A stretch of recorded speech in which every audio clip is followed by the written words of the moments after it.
আরও hello guys, দেখো আমরা একটু বেরিয়েছি, এখন যাব চিড়িয়াখানায়।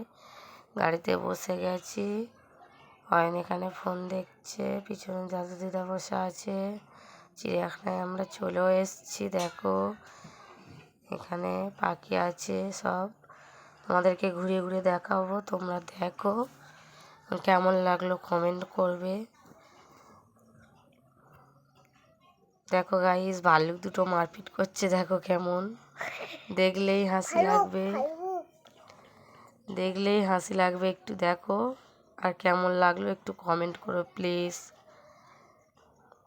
হ্যালো গাইস, তোমরা কে কে গেছো চিড়িয়াখানায় কমেন্ট করে জানাবে। এবং দেখো তোমরা, আমরা অনেক জায়গায় ঘুরেছি, ঘুরে ওখান দিয়ে আমরা আরো অনেক কিছু দেখেছি। দেখো বন মানুষ বসে আছে, ভাল্লুকটা দেখা হয়ে গেলে বন মানুষটা দেখবে বসে। ওখানে তো দেখলে ভাল্লুক দুটো কেমন মারপিট করছে, শিম্পাঞ্জি কেমন স্টাইল নিয়ে বসে আছে। দেখো বন্ধুরা, দাঁড়াও তোমাদেরকে দেখাচ্ছি, ঠিক করে ফোনটা ধরে নিই, যেহেতু ছেলে কোলে ছিল তো ছেলেকে দেখাচ্ছিলাম, তাই ফোনটা একটু নড়ছিল, ভালো করে ভিডিও করতে পারিনি। দেখো বন্ধুরা, ভালো করে দেখে নাও, ওরাই চলে যাচ্ছে, একজন ছিল এখানে, একসঙ্গে তিনজন হয়েছে, রিটার্ন ওরা ঘরে চলে যাচ্ছে।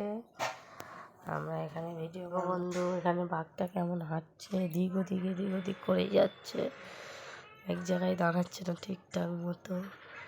এখানে দেখো জেব্রাগুলো কেমন দাঁড়িয়ে আছে। আমরা ওখান থেকে কালীঘাটে চলে এসেছি। কালীঘাটে দেখো বন্ধুরা, আমরা পুজো দেবো না, একটু ঘুরে দিচ্ছি। আজকে যেহেতু একটা অমাবস্যা ছিল, প্রচুর ভিড়, আমরা চিড়িয়াখানায় গিয়ে খাওয়া দাওয়া করেছি, তো ওই জন্য আর পুজো দেবো না। হাড়িঘাটে বলি হয়, এখান দিয়ে আমরা গেলাম আটচালার মধ্যে, আটচালায় গিয়ে একটু প্রণাম করে ফের রিটার্ন এলাম।